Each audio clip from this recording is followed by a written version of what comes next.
Today, we're going to learn about how to use AI with an enterprise motion with Benyamin Holley, Enterprise SDR at Lightyear and founder at Lazy Sales. He's building a true enterprise outbound motion and he's building it from the ground up. He booked already 2 out of the Fortune 500 so far, and in Q1 2024 is number 1 in outbound sales accepted meetings. Welcome to the SDR Game, the podcast created to excite your sales career and help you build more impact. In this episode, you will discover how to use AI in enterprise outbound motion, how Benyamin uses AI to score and prioritize his accounts, how he uses AI to research his account, and how he's using AI for prospecting. Let's get started. Benyamin, could you talk about the steps you took to build the enterprise outbound motion at Lightyear from the ground up and focusing on how you refine targeting and messaging? So first of all, thanks for having me, and thanks to anybody who's listening. So I want to preface this by maybe giving a little bit of the background on Lightyear before I got here, and also preface it by saying I've only been here for about 6 months, and a lot has changed in that time, all for the good, I hope. We'll see in the next 6 months if it's all been for the good, or if we crash and burn and I have to do an apology tour on all the podcasts I was on telling people how to use AI. But basically, before I got here, we did have some inbound. I mean, we still do have inbound, but the SDRs don't really get most of that. It mostly goes straight to the account executives, which is really how it should be. And we had a team of SDRs that was kind of used to that motion, getting paid for like these inbound leads. And as money dries up, as the zero interest rate the ZERP era ends, larger enterprises are not going outbound, they're not coming inbound, right? That's not how enterprises really buy. Like Google is not going to come inbound. Microsoft is not going to come inbound to you. That's just not how they do business. You either have to like know somebody or you have to like romance them in some way. And the SDR team that we had, I guess, was not like well equipped for that, and so we made a pivot to like doing outbound, and so that's when I was hired in the beginning of the year, was because I did have some experience with that and like some ideas about it, I guess. When I was working at PandaDoc, I was part of the outbound team there. So yeah, I mean, so when I came to Lightyear, there wasn't like an outbound motion per se. Basically, they showed me what we do here and told me to get on the phones, and which is what I did. And obviously the first quarter, like I was very successful for it being my ramp period. But anybody who hits the phones is going to quickly realize that's not like super scalable.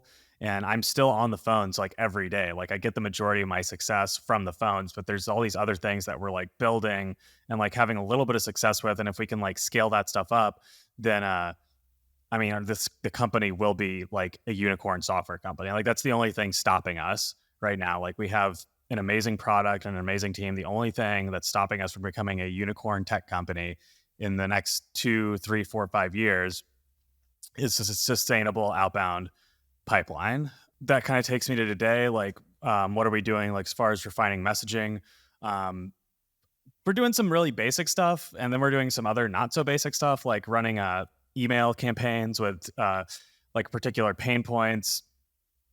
And I guess like one of the reasons like we haven't had like a lot of success with email in the past year or two before I got here, because I guess a long time ago, way before I ever got here, people were sending out a lot of emails that were not very super deliverable, and like they might have gotten some meetings out of that back then, but as a result, it sort of like hampered our deliverability.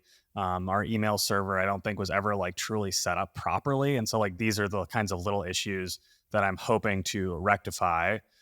Obviously I could ask a question about deliverability, but let's focus on what you've done specifically about messaging and targeting. When I came into the company, like we had a lot of different ideas about targeting. We thought about talking to like finance people.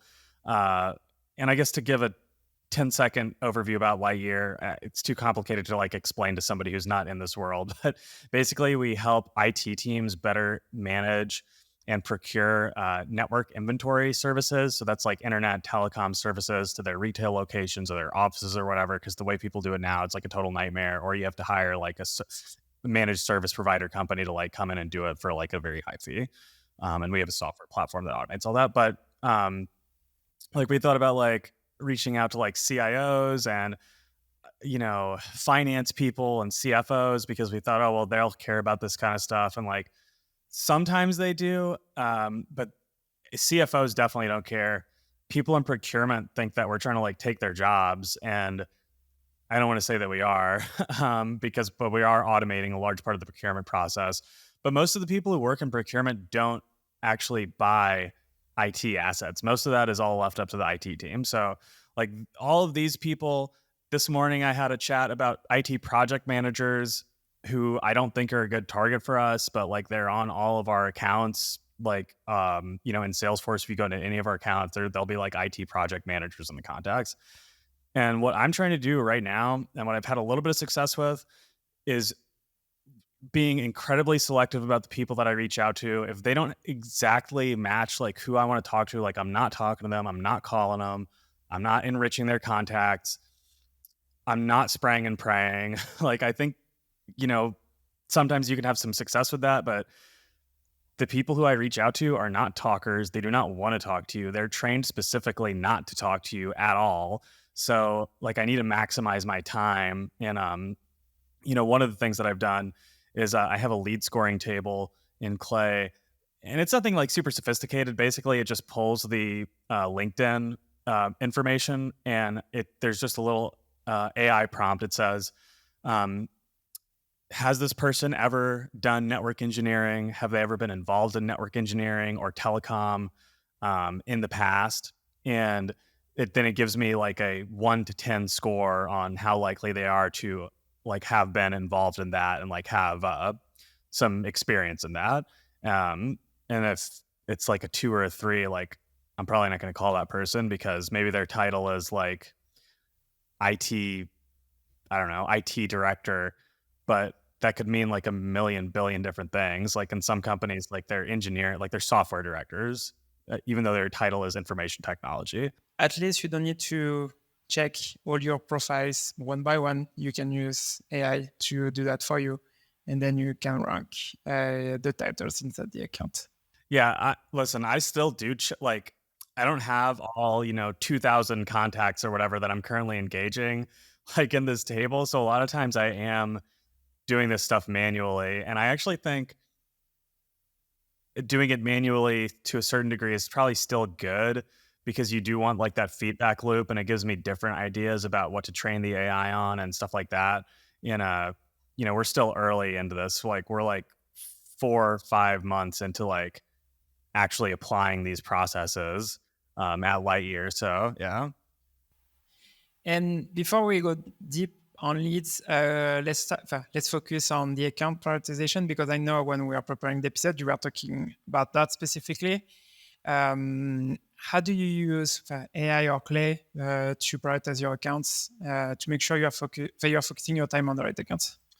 Yeah. So for anybody who doesn't know what Clay is, probably everybody does who's listening to this, but 10,000 foot overview is basically it's a spreadsheet based application that has APIs into a bunch of different data providers, both contact data as well as other data sources like Google Maps or Yelp, for example. But in this instance, I'm actually going to talk about Owler, which is a financial reporting data source. And what I use Owler for, you can plug Owler into Clay, and like so you enrich the LinkedIn profile of the company or the domain.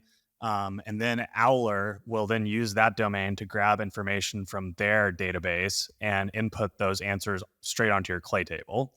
And so one of the things that I do is I check for M&As, mergers and acquisitions, because at Lightyear, when somebody acquires a new company, they then have to integrate that network inventory infrastructure into their new network, both on the accounting side as well as like the actual physical infrastructure side, maybe. And one of the things that we've had good luck with is actually like holding companies. that own a bunch of subsidiaries or whatever, and if they're acquiring a lot of companies, then that's a really big trigger for us. And I actually read something on LinkedIn the other day that like people are like, oh, M&As aren't a good trigger because if they just bought a company, what makes you think they want to talk about your widget? Like they probably have bigger issues going on, and like that is so true. But for us, the people that we're dealing with, uh, it's a massive headache for them to integrate a new company into their network. So that's one example of data. Um, we could go into more, but I'll stop there. Yeah, for other, I'm curious for other what. So you said you use M&A, merger and acquisition as a trigger, for example. But what other data do you use from other? Yeah, from Owler, new location openings is another one that's in there. Those are the only two that I really use with Owler. And you know what? I've tried to use like 10Ks and like financial data in the past, and maybe for some SDR out there, like it probably is super useful. But for me, like any sort of SEC filings, any sort of financial data hasn't really given me the sort of information that's like actionable. Like it might be interesting. Like, yeah, well, one time I was reading a 10K and it was saying, oh, they're divesting from international branches, and that just means that they're selling off their international properties for whatever, and they're trying to consolidate within the United States. Like that is useful information for me. Very specific information, right? Somebody could probably tailor a pitch for that for some product out there, but for me, it wasn't really yielding the kind of information that I needed. And I still don't have a way to mass analyze 10Ks. If somebody out there has that, where I could just plug in a list of 100 companies and search every one of their 10Ks at the same time, please email me. Because then I could be like, hey, of these 200 companies in my book of business or whatever, which one of them has a 10K that mentions new location expansion, or actually MarineMax, one of my companies. If you work at MarineMax and you're listening to this, please call me. We should talk. They specifically talked about in one of their SEC filings that they were opening, that one of their big strategic initiatives was opening up new retail sites. So I haven't broken into that account yet, but that is one example where 10K research was very useful. And if I could do that in mass, like it would be awesome. So you were talking about Euler. How do you use Clay also on top of Euler to score your accounts or prioritize your accounts? With Clay, I'm pulling a few different data points. They're sort of triggers. They're sort of like, I don't want to say intent signals. We do get intent from Apollo. I think that's snake oil personally, but what do I know? So job openings, this is a pretty common thing. I think most people, will use job openings as like hey, they're hiring an account executive. I should pitch them my AI tool that replaces account executives or something. I don't know. But for us, I guess we're actually not too far off from that pitch, unfortunately. Now I should retract that previous statement. For us, because like if they're hiring network engineers or IT directors and they have a knowledge gap for that new hire coming in, like that's where Lightyear can actually really help someone by having all of their network infrastructure stored in in one spot, so that when somebody comes on board, they don't have to be like, oh my God, what ISPs are we using at the site in Texas? What ISPs are we using for the office in New York? Like all of that information is already stored there. And so if you are expanding that team, anybody who's ever hired someone knows what a pain in the ass onboarding is. And like we actually are not like purpose built for onboarding, but it's like a huge benefit to have all that information in one spot. It prevents somebody from having to learn about all the internal systems that they're using to store it. Like, boom, right there. Network engineer knows everything about the network. So that's one data point. Like I said, Owler, I do have the stock info up here for public companies. I don't think it's been super useful, but I still have it up. The other pieces of information that I'm pulling from Clay are numbers of states that they operate in, and the corporate address. And I use the number of states and the corporate address for like email personalization. It's not really like research, I guess, but we could get into that a little bit later if you want to dig into there. Yeah, I'm curious about that because you mentioned number of states. If the number is high, is it a good indicator for you, or what's the purpose of that? Yeah, because the way that we work best with companies that are highly geographically dispersed. And the reason for that being the more localities you operate in, the more internet providers you're going to have to deal with. And there's a huge lack of transparency when buying from these providers that we solve for. We have a data set that we run, thousands and thousands and thousands of quotes through. So we have like real time data on pricing and stuff like that. And when a network engineer or IT team is now trying to operate in a locality that they don't have any familiarity with, that they are going to have a harder time negotiating pricing, knowing what's good pricing, all that kind of stuff. And the larger a company gets, the harder it is for them to, be cost effective in that area. And it's not just about cost effectiveness. It's really about like, we call it network intelligence, right? And it's about not getting screwed by the internet carriers in that area. And the more states you have, the harder it is to oversee all of those, sites. And there's so much. Every time we do a network audit on like these big companies, they're always immediately going to be saving money when they look into Lightyear. And the more states they operate in, the less likely they are to have a streamlined process. Do you use job openings to prioritize the account, or do you use also for example, if you have like a company looking for a network engineer, do you use that in your outreach, or how do you use this information?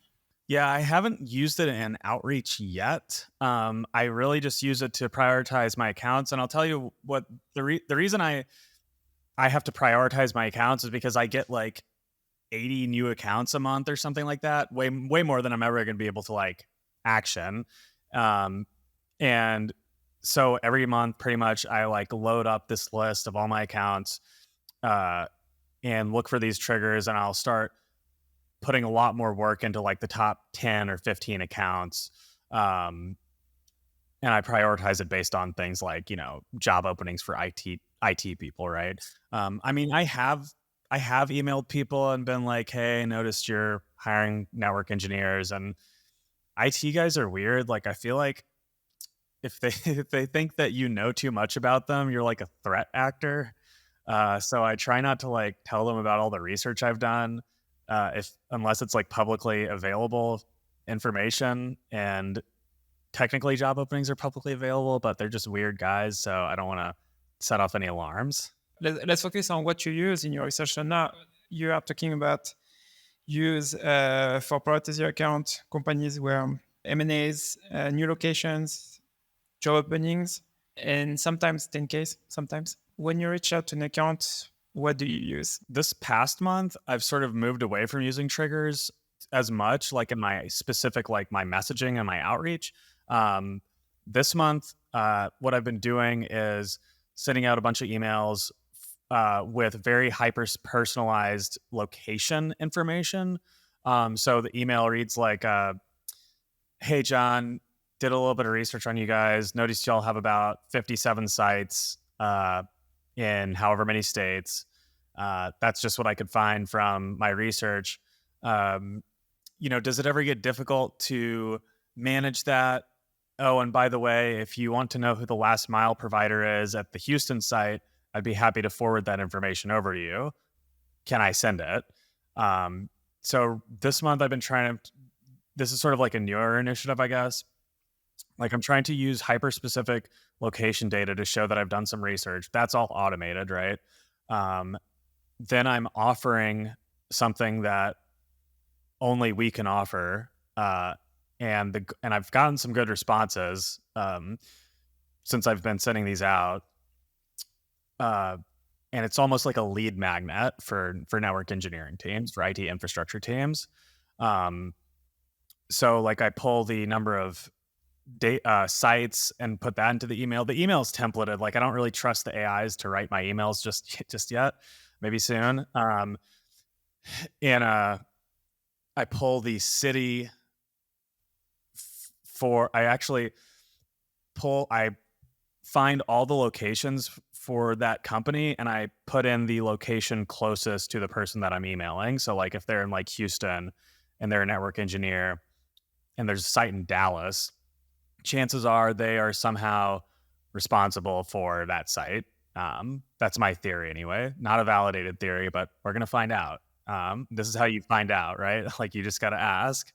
And I'll be like, hey, can I send you over, all the last mile providers for the Dallas site? And so that's what I'm doing right now, as far as like outreach, personalization, research. Where do you find the number of locations? Do you use obviously that you are talking about Clay, but do you use the website information, or is it like a Google search, or how do you find? This is an ongoing project, by the way. Location data, finding out the number of locations is very difficult, I'm coming to find. You would think it would be easy, like how many locations do they have? And I'm almost sure that the information that I'm sending out is probably not 100% accurate. I mean, I know it's not, right? And but to answer the question, Clay has something called the Claygent, which is basically an AI web scraping tool that's built into Clay. And so I run two different searches. One, I do use a Google search. And then I will also use the Claygent as a backup, in case the Google search data is not available, or whatever the case may be. So the Google search, I'm just like, hey, yeah, how many locations does this company have? And if anybody out here there's listening who is dealing with this also, I know I'm not the only person who cares about location data. A cursory, simple Google search is a way more accurate piece of data than anything that Apollo or Zoom Info has ever given me, 100% of the time. And it takes about 20 minutes to set up a spreadsheet, not even in Clay. You don't even have to do this in Clay, that will automate Google searches for the number of locations and like spit it into a Google sheet. Anybody can figure this out. And it boggles my mind that the data is so bad. Anyway, so either Apollo or the Claygent or Google search are the three pieces of information that I've been using. I've moved away from using Apollo for retail locations, just because I feel like it's really geared towards retail locations, like how many Taco Bells or something, but not offices for like, non-retail companies. And Apollo's data actually is not accurate on retail locations. You can see use that, for example, to find like businesses with multi-location, but I was using that at was on my previous company, and the most accurate was other websites of the company, or you have like websites or Wikipedia pages saying, hey, this company, they have like 3,000 retail locations. Wikipedia pages? Sometimes, yeah. Not all the time, but sometimes. I'm going to try that. What other, if we can do a reverse podcast here for a second, were there any other sources that... Google search. Google search, that's it? Okay. Basically the Google search was name of the company, number of retail locations. What was the reason you were looking out for that? Like what kind of sales work were you doing? So we were selling a software that based on number of locations, the pricing were increasing. The more location you have, the pricing was increasing. So that's what we're looking for. And the product was really sticky with those businesses, comparing to someone with a business with just one location. Okay, so we're in the exact same spot. I mean, that's part of our tiering criteria is number of locations, revenue, and a number of locations.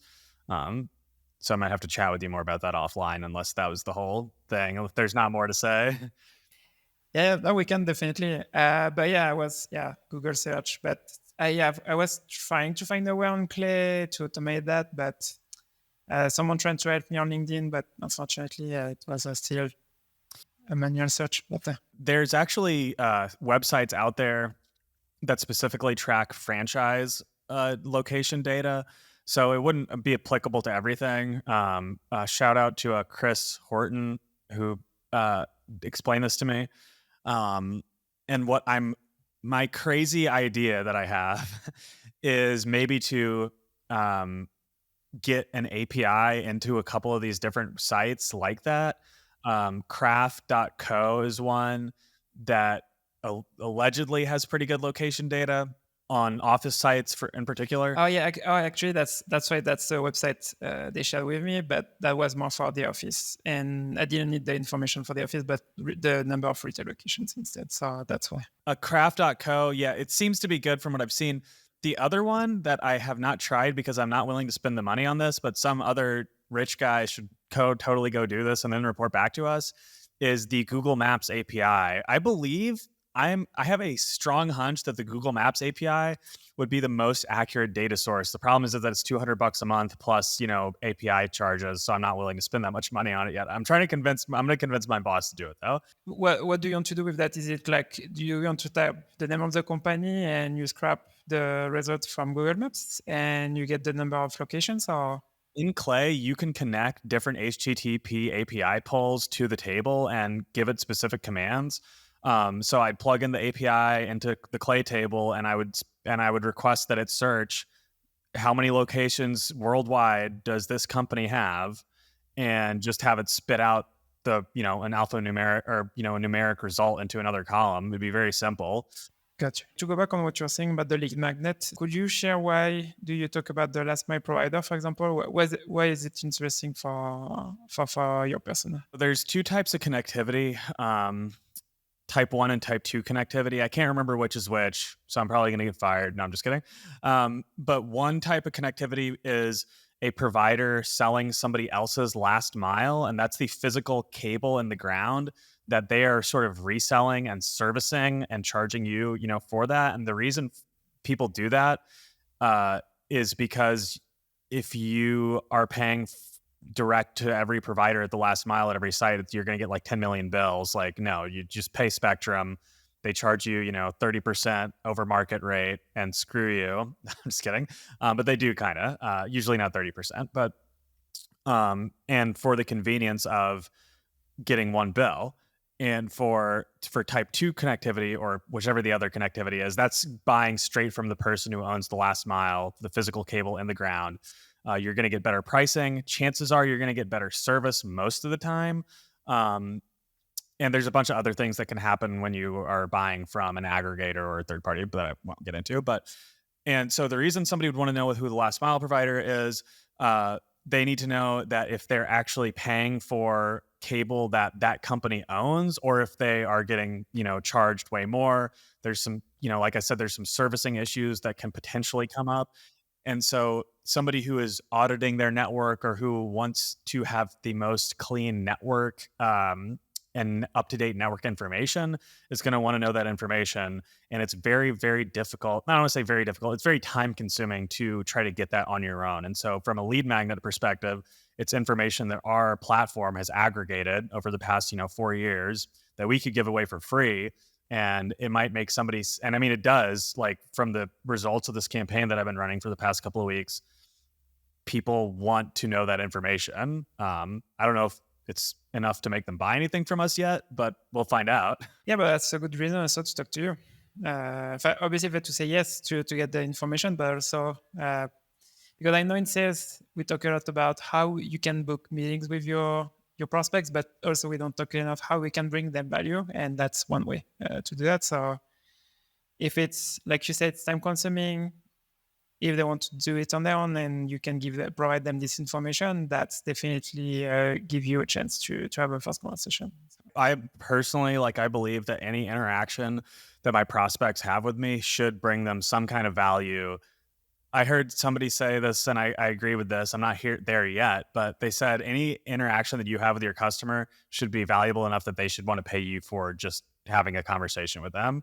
And so giving people that sort of information about last mile providers, KMZ maps, which is another sort of thing that's really hard to get, things that people would actually pay for. If you can give that stuff away, it's going to be a great reason for somebody to talk to. And not every industry is going to have that, but I'm lucky to work at a company that does have some proprietary data like that.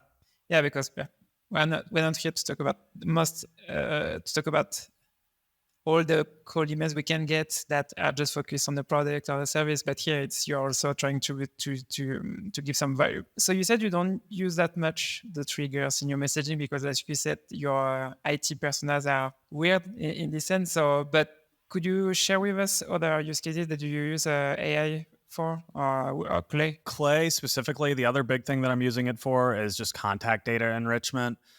Do you know what waterfalling is? Like, if I explain what waterfalling is? Okay, so you know what waterfalling is. If anybody doesn't know out there, basically it's just using a bunch of different data providers, aggregating those sort information, and then validating email addresses. So like if it waterfalls from like Apollo to Prospeo to find email or whatever to find an email address, and it stops once one of the providers has found an email address. And then I take it one step further, and then I validate the email with a debouncing tool like Never Bounce, I think is what I'm using right now, because it's got an API that Clay plugs into. There's other tools out there that that I'm using as well. I'm also checking out Lead Magic and a Better Contact right now. The thing about using Clay for data enrichment is it's very expensive for data enrichment. And there's a bunch of other software tools out there that do the same thing that you can plug into Clay and save all your Clay credits. Pro tip for anybody out there. So that's one thing. The other thing that I'm doing some other stuff with Clay too, that for like side work with people. I'm building lists. You can build lists with Clay, build lists, craft messaging, stuff like that. In your process of your at Lightyear, what other tools do you use actually to help you with prospecting? The main thing besides Clay that I'm doing right now is just experimenting with those different contact validation tools. Finding phone numbers in Apollo is like not great. And we were using ZoomInfo, and I don't feel like the numbers are any better or worse. The difference is that ZoomInfo costs 10 times as much for the same quality of data. And so I'm starting to believe that like the consolidation of platforms and sales tools has actually been a massive bad thing for the sales industry, because now instead of like paying a little bit paying slightly more for better tools that do one thing really well, we're paying less for one tool that does everything kind of bad. And convincing your team and your boss that you should add a bunch of line items to the sales expenses is like really hard. It's way easier. One line item looks better, even if the ROI isn't, always there, but I will digress from that point. So yeah, Lead Magic is one tool that I've been checking out recently. Shout out to Jesse. He gave me a bunch of credits to enrich a bunch of stuff. The reason I'm very curious about Lead Magic is because it does a lot of the things in one spot. One thing that I was testing out today was it will check what technologies people have on their websites, and you can do that with built with in Clay. I'm not sure it's applicable to my industry yet, but I'm going to keep looking because they actually told you how many like seats and stuff they had too. Like, I don't know how they get that information. But what are you looking for? What data? Well, in particular, I was looking for SolarWinds because SolarWinds is a network monitoring software. It's not a competitor of ours, but it just indicates that people have a need for better management of their network, in a very broad sense. So I looked up SolarWinds, and SolarWinds, I guess, has a ticketing system, like a help desk ticketing system that can be scanned on someone's website. You can tell if they've got it on their website. I'm not really sure how that works. And so I looked up companies that had it, and 59 companies popped up. I don't know what I'm going to do with that information, but I'm going to find out. I mean, it's got a bunch of other stuff that Clay does too as well. Email validation, finding phone numbers for a little bit less. Like all of the bespoke tools for finding phone numbers are like really expensive. And it like stresses me out even thinking about it because like there's no cheap way to get good phone number data unless somebody knows one that they can email me about. And Better Contact, is it helping you with that? Or is it just for email? Better Contact did help me out with the phone numbers. I also have tried Full Enrich. Listen, I've tried a lot of different tools, as you can tell. The results from I haven't actually tested out the phone numbers from Better Contact just yet. That's actually on my to-do list for today. Phone numbers from Full Enrich did help, but I'm just I'm searching around a bunch of different tools. I may come back to Full Enrich. I'm just not sure yet. If you go back to the tech on the website, so yeah, I was curious to ask you that because when I was talking to data leaders, so it's not like the IT leaders, but in the same space, they are tech guys. But the technology, you can't find it on the website. So what I was looking for was a data warehouse. They were using the BI tool.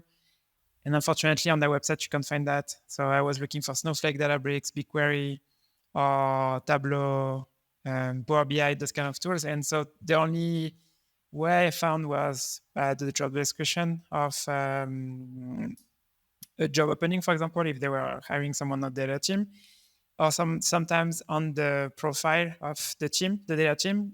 I don't know why, but those guys, they love to share on LinkedIn the stack, which data warehouse, which BI tools are using. So I could find this information.